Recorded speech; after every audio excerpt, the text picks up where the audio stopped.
Muito bem, graças a Deus, nós estamos mais uma vez juntos com o objetivo sincero em nosso coração de meditarmos na palavra de Deus.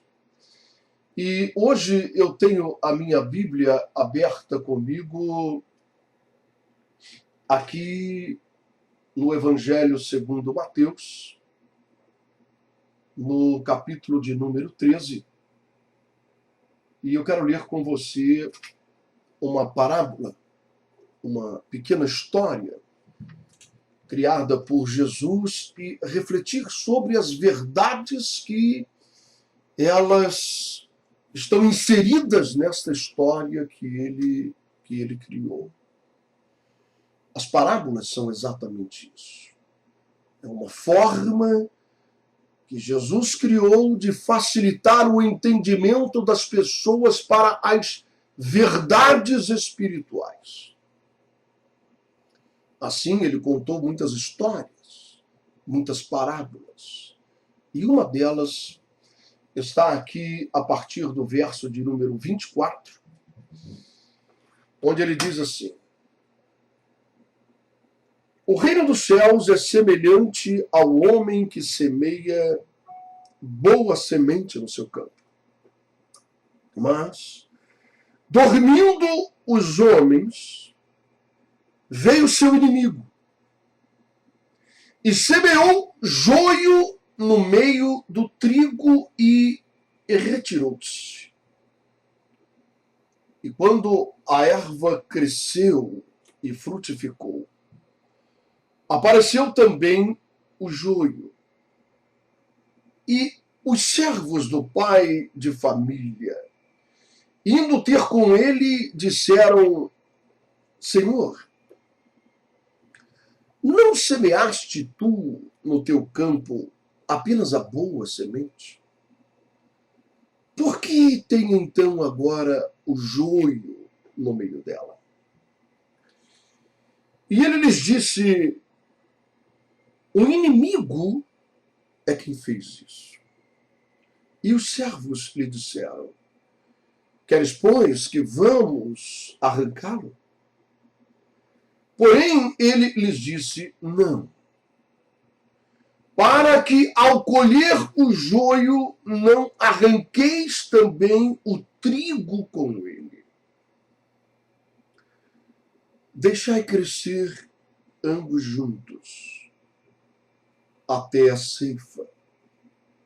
E por ocasião da ceifa, direi aos ceifeiros: colhei primeiro o joio e atai-o em molhos para queimar, mas o trigo ajunteis no meu celeiro.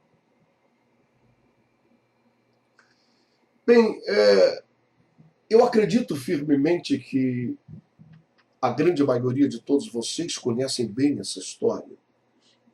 A parábola do joio e do trigo. Mas eu fiz questão de ler esse texto para que nós pudéssemos prestar bem atenção nestas palavras de Jesus. O dono de uma terra, ele disse: o reino dos céus, ele é dessa maneira. É semelhante a um homem que plantou apenas coisas boas, boas sementes. Porém, quando as pessoas dormiam na calada da noite, de maneira furtiva, escondida, camuflada, sem ser percebido, o inimigo destes homens veio e semeou a coisa ruim. Ele semeou as pestes, ele semeou o joio. E aí, o tempo foi passando, e ao crescerem as sementes plantadas, as sementes boas, que foram plantadas pelo Senhor, cresceu também as pragas, as coisas ruins, o joio. E os servos vieram espantados e disseram: Senhor, nós não estamos entendendo, porque O Senhor só planta coisa boa e as suas sementes, elas são maravilhosas. Elas trazem vida, elas trazem saúde, elas trazem paz, elas trazem amor, elas trazem esperança. Mas, no entanto, tem nascido coisas ruins. A praga está no meio das coisas boas que o Senhor semeou. E nós não estamos entendendo como foi que essas coisas começaram a surgir e como elas conseguiram ser semeadas se o Senhor só planta coisas boas. E aí Jesus, então, ele fez essa declaração: o vosso inimigo plantou essas coisas. Não fui eu que plantei. E ele plantou no momento em que vocês estavam dormindo. Ele plantou numa hora em que vocês não conseguiram perceber isso. Foi de maneira camuflada, furtiva. Não é? Ele enxertou essas coisas no meio de tudo que eu semeei. E os servos disseram: e agora, Senhor, o que devemos fazer? O Senhor quer que nós arranquemos o joio. E o Senhor disse: não. Deixe crescer junto. Deixe crescer junto, porque no momento da ceifa eu vou ordenar aos ceifeiros que arranquem o joio e o separem do trigo. E que eles coloquem esse joio em feixes para serem lançados no fogo. E o trigo ele os guarde para o celeiro do reino dos céus. Mais uma vez, Jesus ilustra através dessa história a questão de um grande julgamento, de uma grande separação. Essa semana eu preguei sobre um tema de grande importância, a direita do rei, quando nós nos lembramos do texto em que diz que ele separará uns dos outros e colocará à sua esquerda os bodes e à sua direita as ovelhas. E dirá aos que estão à sua esquerda: apartai-vos de mim, malditos, para o fogo eterno. E dirá aos que estão à sua direita: vinde benditos do meu Pai, e possuí por herança o reino que vos está preparado desde a fundação desse mundo. Então, constantemente, o Senhor ele vem falando acerca de julgamento, acerca de separação, não é? E nessa parábola, mais uma vez, ele deixa algumas coisas que são claras. Eu me lembro, agora nesse momento, de uma palavra acerca do Senhor que diz: a sua pá ele tem em suas mãos. Preste bem atenção. A palavra de Deus diz que Jesus é aquele que nos batiza. Preste muita atenção no que eu vou dizer agora, porque existem pessoas que fazem uma confusão enorme com os textos sagrados. A Bíblia, meu irmão e minha irmã, ela é uma bênção extraordinária e ela pode se transformar numa maldição se for mal interpretada. Satanás, ele é um profundo conhecedor das Escrituras. Ele conhece a Bíblia mais do que eu e do que você juntos. Ele tentou ao próprio Filho de Deus com a palavra. As seitas, as heresias, não é? As religiões que estão conduzindo milhares de pessoas à perdição, muitas delas, a maioria delas, tem a origem na própria Bíblia Sagrada, ou seja, pessoas que arrancam os textos sagrados e fazem uma verdadeira coxa de retalhos de revelações e criam suas próprias doutrinas. Então, nós temos que ter muita ajuda do Espírito Santo ao abrirmos estas páginas e devemos pedir a orientação de Deus. Porque Jesus disse claramente a Satanás: o homem não vai viver apenas de uma revelação, mas de toda. Nem só de pão, disse ele, nem só de pão viverá o homem. O homem precisa de pão, do sustento, da provisão de Deus, do milagre de Deus. Mas nem só de pão viverá o homem, mas de toda palavra que sai da boca de Deus. Não apenas de meia dúzia de versículos ou de alguns textos separados, conforme o desejo de cada um, mas de toda a palavra de Deus. E o texto sagrado diz que Jesus é aquele que nos batiza no Espírito Santo e com fogo.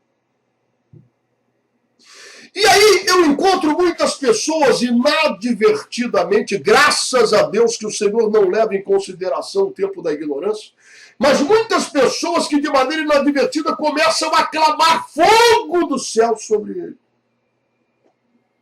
Queremos fogo.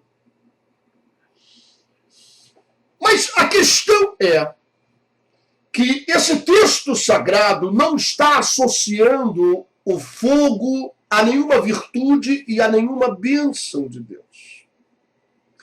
O fogo fala de sentença e fala de juízo. Quando o texto diz que ele nos batiza no Espírito Santo e com fogo, ele continua. Há uma vírgula e diz assim: a sua pá ele tem nas mãos e limpará bem a sua eira. E ele guardará o trigo no seu celeiro, mas o joio ele lançará no fogo. Sabe o que isso significa? Significa que Jesus é quem tem toda a autoridade e todo o poder. E ele tem a sua pá na mão. Naquele tempo os homens faziam a separação do trigo exatamente assim, com aquela pá, aqueles dentes, eles entravam com aqueles dentes da pá e jogavam para cima todo aquele amontoado que foi colhido, que foi ceifado, e o vento soprava e separava o trigo do joio. Por isso, o autor sagrado diz que a sua pá ele tem na mão. E que é ele que nos batiza no Espírito Santo. Batismo significa imersão. Imersão em alguma situação. Você será imergido em uma situação. É ele quem te imerge no Espírito Santo. E ele é quem pode te imergir no fogo da perdição eterna. Porque ele tem a sua pá na mão. Porque é ele quem faz a separação entre o trigo e o joio. É ele quem tem a autoridade de separar uns à direita e outros à esquerda.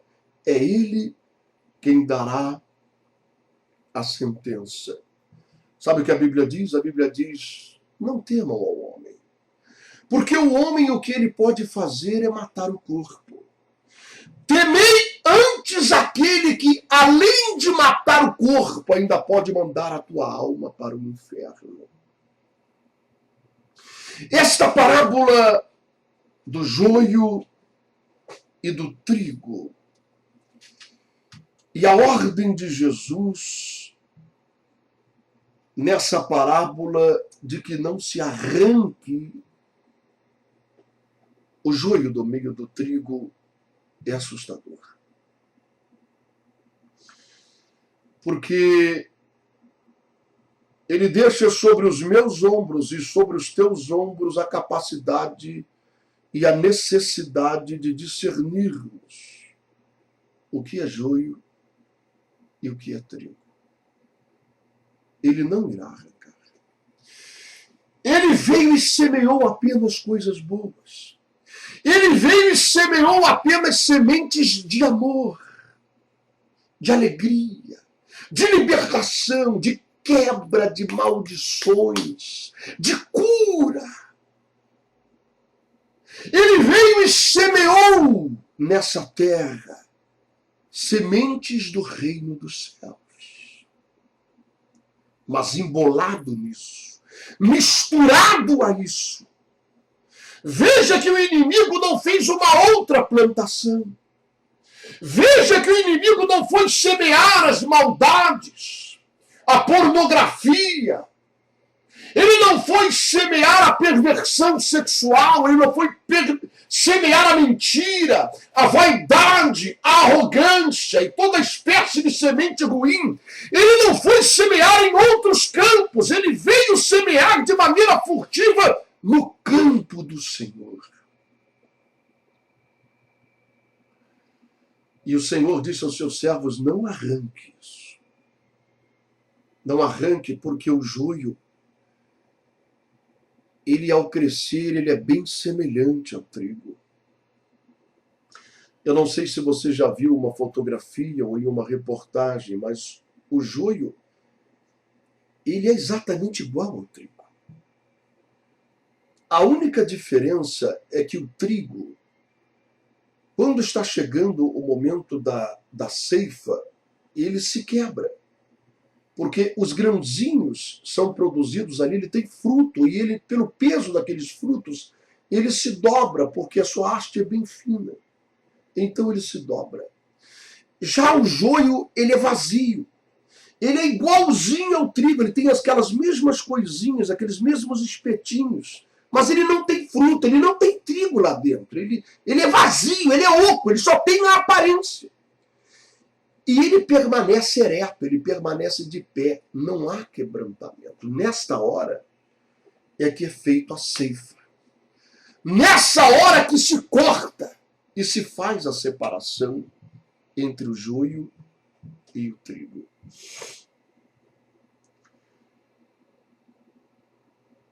Nós estamos vivendo exatamente esses momentos. Eu converso com pessoas em todos os lugares que vou, e às vezes pelo telefone, através da internet, eu observo uma grande angústia que há no coração das pessoas, e elas dizem: missionário, o que está acontecendo? Eu não consigo discernir, dimensionar isso que está acontecendo hoje nas igrejas. Nós não ouvimos mais uma palavra autêntica, uma palavra que nos exorte a uma vida santa, que nos prepare.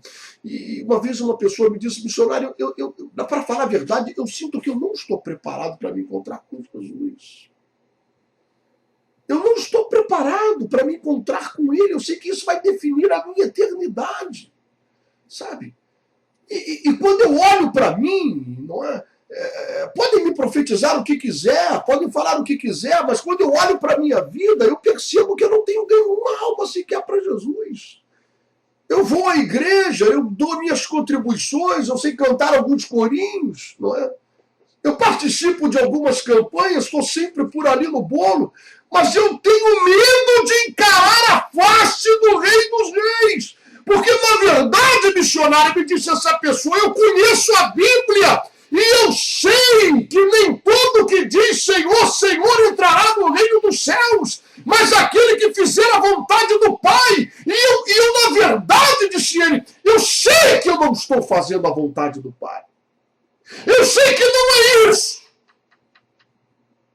Eu sei que o cristianismo não se resume em que eu vá a uma igreja, faça uma campanha de prosperidade para que eu receba mais e mais e mais e mais de Deus, quando milhares de pessoas ao meu redor, nesse país, em outros países, estão indo para o inferno, perdidas para sempre, e eu não movo uma palha sequer. Eu sei que há algo de errado.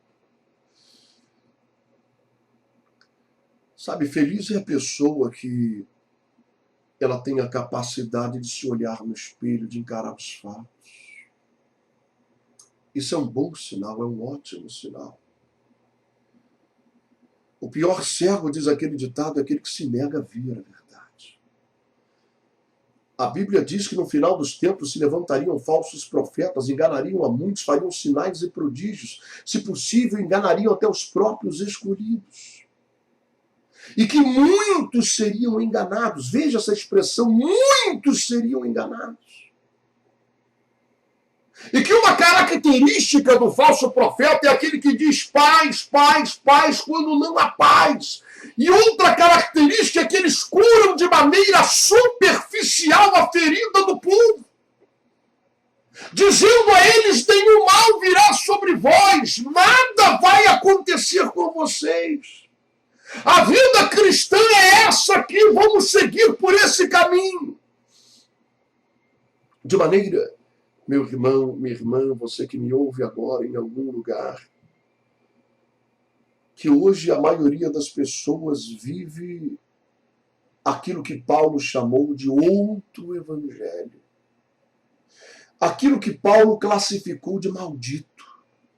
Quando ele disse assim, ainda que eu mesmo que seja eu, mesmo que seja eu, se eu aparecer com outra história, ou que venha um anjo do céu com asas, auréolas na cabeça, uma voz bem forte, profética, e comece a pregar outro evangelho que não seja esse que eu já anunciei a vocês, seja maldita esta pessoa e maldito esse tipo de evangelho. Seja anátema. Veja a seriedade com que Paulo tratou isso, porque desde aquela época, Satanás, ele já semeava um joio no meio do trigo, irmão. De maneira que milhares de pessoas estão vivendo um evangelho espúrio, um evangelho mutilado, um evangelho que foi arrancada a sua essência, a sua espinha dorsal.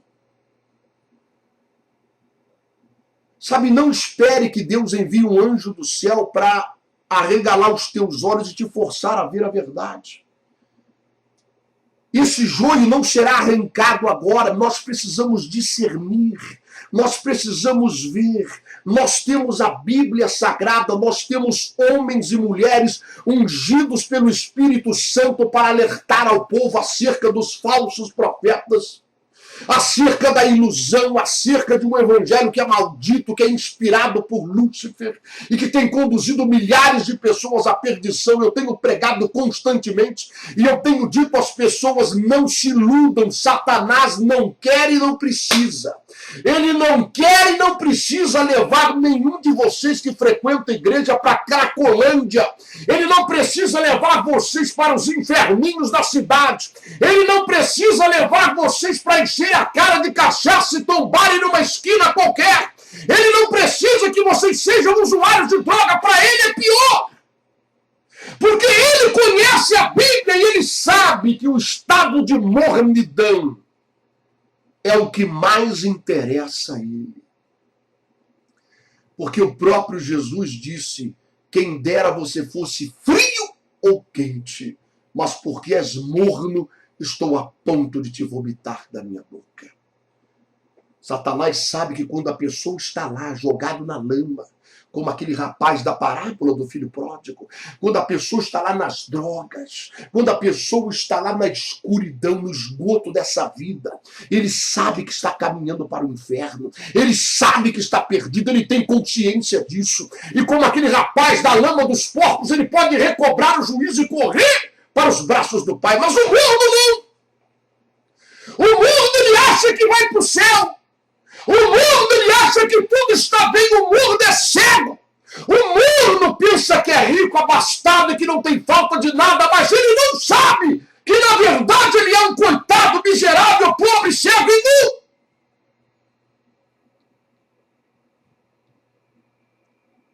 Ele simplesmente não é capaz de discernir que ele tenha alimentado a sua alma do joio daquilo que foi plantado pelo inimigo, daquela palavra, daquela interpretação bíblica que foi plantada por Satanás. Assim, da mesma forma como ele fez no Jardim do Éden, quando começou a questionar. Ele começou a lançar o joio no meio do trigo. Deus só planta coisas boas. E Satanás começou a questionar com aquela mulher. Escuta, mulher, como é que foi que Deus disse aí? Eu não ouvi bem. Eu estava aqui enroscado nessa árvore e não escutei bem o que Deus falou. Ele falou que vocês não podem comer dessa árvore aqui porque vocês vão morrer.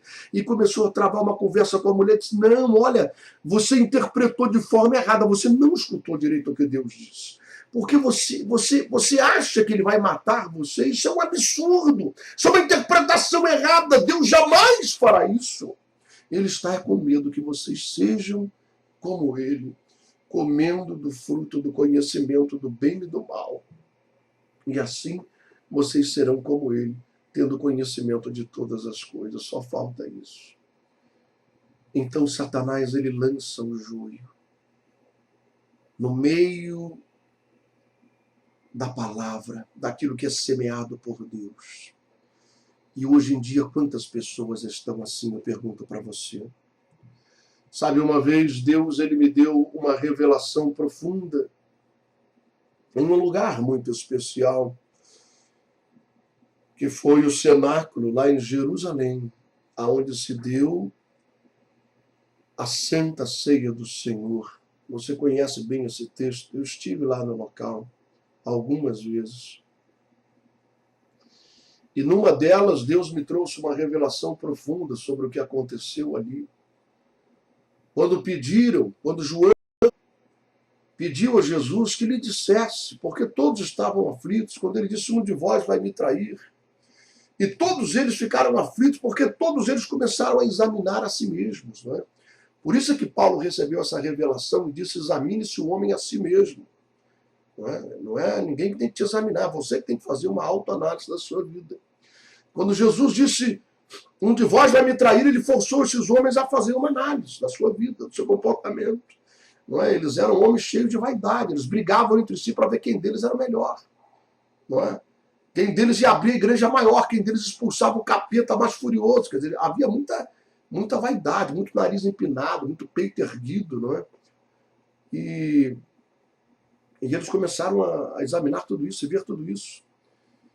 E aí João, não aguentando mais, Pedro fez um sinal para ele do outro lado da mesa, pergunta, mestre, nos tira dessa angústia. Não é? E aí João debruçou-se sobre o peito de Jesus, mestre, quem é? Sou eu, é Pedro, quem é? E aí Jesus disse, ele deu um sinal, isso está no Evangelho de João, e você pode ler lá no Evangelho de João, foi João quem perguntou. Os outros evangelistas descrevem de outra maneira, mas foi João que estava ao lado de Jesus, foi ele quem perguntou, e foi a ele que o mestre respondeu, e sem dúvida a descrição dele é perfeita. E Jesus disse assim, é aquele a quem eu der um pedaço de pão molhado. Um pedaço de pão molhado. E Jesus pegou aquele pão ali da ceia e molhou. E ele colocou na mão de Judas Iscariotes. Naquele momento em que ele colocou aquele pão molhado na mão de Judas Iscariotes, a Bíblia diz que o próprio Lúcifer entrou dentro de Judas. E ninguém percebeu nada. Isto sim é assustador. Se ele caísse por terra, os caninos crescessem igual um vampiro, falasse com voz cavernosa, babasse pelo canto da boca, pegasse uma corrente e rodasse, isso não é assustador, irmão. Assustador é ninguém perceber nada, é ele permanecer com o seu terno, com a sua gravata, com o seu sapato engraxado e com o seu título de apóstolo de Cristo. Discípulo do Mestre. Expulsou o demônio e curou o enfermo em nome dele, mais acreditava que Jesus era o Messias. Ele, Judas Iscariotes, sempre acreditou que Jesus era o Messias. Mas ele tinha outros objetivos em seu coração. Outras coisas foi semeado dentro do seu coração, além das sementes que o Espírito de Deus, que Cristo lançou no coração daquele pobre, miserável e infeliz. Outras sementes foram semeadas, ele tinha outros objetivos na vida, ele tinha outros desejos na sua vida. Ele tinha outras ambições na sua vida. Ele não queria que Jesus morresse. Ele jamais imaginou que ele seria crucificado. Não, ele nunca pensou nisso, tanto que o desgosto foi tão grande que ele se matou. Ele queria umas moedas, um trocado, mas a sua ambição era maior, a sua ambição era política. Jesus seria declarado rei. Lá diante do Sinédrio, sinais aconteceriam. E ele, sem dúvida, teria um cargo exaltado no meio político em Jerusalém. Ninguém percebeu nada, irmão. Quando Jesus olhou para Judas e disse, o que tu tem a fazer, faz logo, ninguém percebeu, pensaram que Jesus mandou ele comprar pão. O que significa o pão, o próprio Jesus ser o meu corpo. E no livro de Efésios diz que o corpo de Cristo é a sua igreja. Ele pegou aquele pão e mutilou aquele pão. O pão perdeu a sua forma e o pão perdeu o seu sabor original. E quando isso aconteceu, ele botou na mão de Judas e este foi o sinal para que Lúcifer entrasse no corpo daquele apóstolo, daquele discípulo que fazia milagres em nome de Jesus. O pão mutilado, que perdeu a forma e o sabor original. O corpo de Cristo, que é a sua igreja, tem perdido sua forma e o seu sabor original, a sua essência, a sua espinha dorsal, a sua bússola e a sua direção.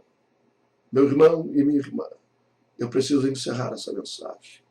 Mas guarde essas palavras no seu coração, porque o dia está chegando em que ele vai limpar a sua ira e vai lançar o joio no fogo e o trigo no celeiro eterno.